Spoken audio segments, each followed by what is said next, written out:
It says that he did. It's kind of could work on two ends.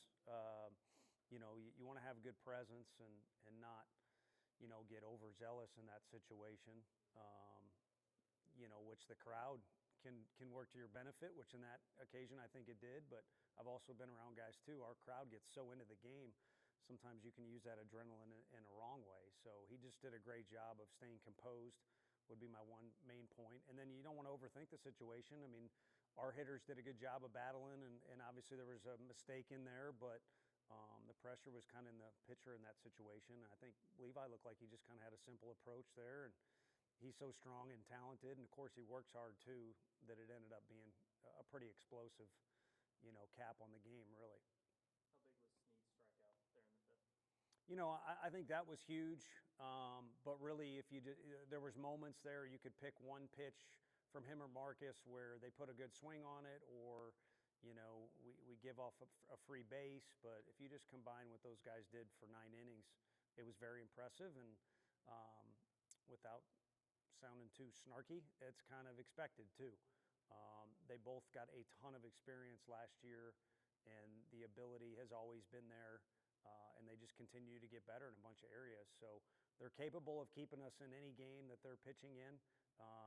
And for right now, it seems that Marcus will start a lot of games, and Nate can really do a ton of different things for us too. So they did a good job, and our offense needed to reward them for what they did today. We asked a lot yesterday about Liam to Franklin and what that looks like for you guys. What do you guys like about Marcus to Snead? I think that plan maybe isn't as much, kind of the 1-2 combo. But Liam and Franklin kind of, it makes sense, and it's something we like. I think by the time you get past 3 pitchers, it's tough to, kind of rationalize going to somebody other than Snead if the game's tight. Now, there are some guys we trust. There'll be some guys we'll be getting back and things like that. But, you could make a case Nate was our MVP last year.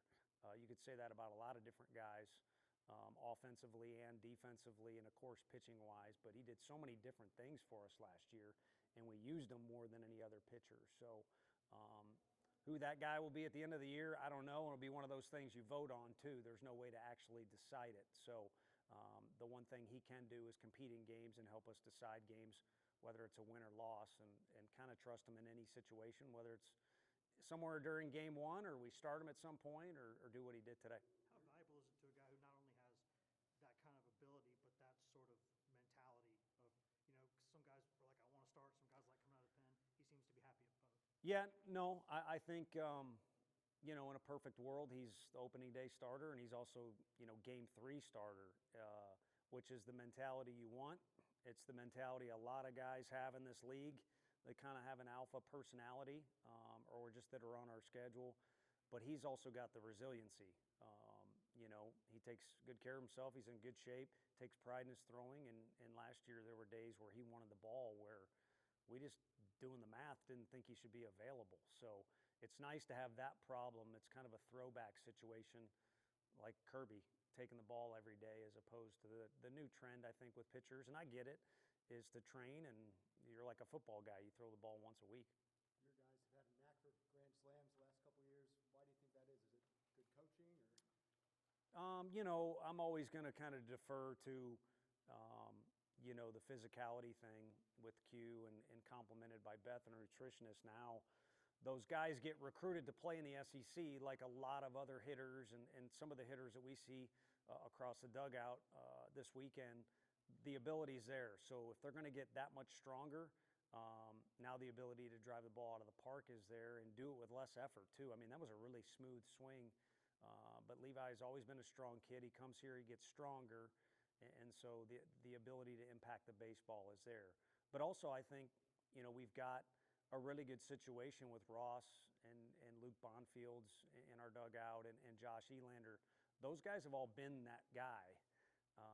Everything Levi has done and wants to do, those guys have already kind of lived that situation out. So, I think all the hitters in our league are coached well, but I think those guys provide good perspective for, hey, how do you handle this situation? And then I don't know what Jay Abernathy said to Levi as he was walking to the plate, but it worked. Jay needs to realize as a coach, if a good thing happens, you take credit for it. And I don't know if anyone saw it, but it was a cool moment to see for another freshman to feel like he has the right to speak up in that situation. And of course, it all started with Dean Curley kind of giving Levi a little bit of tip on what he saw from the pitcher. And I think he even struck Dean out. But it kind of goes to show you, it's a whole offense against a whole pitching staff, but at the time, one pitcher. And so even though Dean didn't have success, he and Jay both helped Levi in that situation. What do you like about Abernathy's role at the bottom of the order? I think we'll take him wherever. We talked about Reese. I think Reese, you could pick a lineup out of a hat. Again, a really good lineup, whatever conference or whatever, and he could kind of hit anywhere in the order.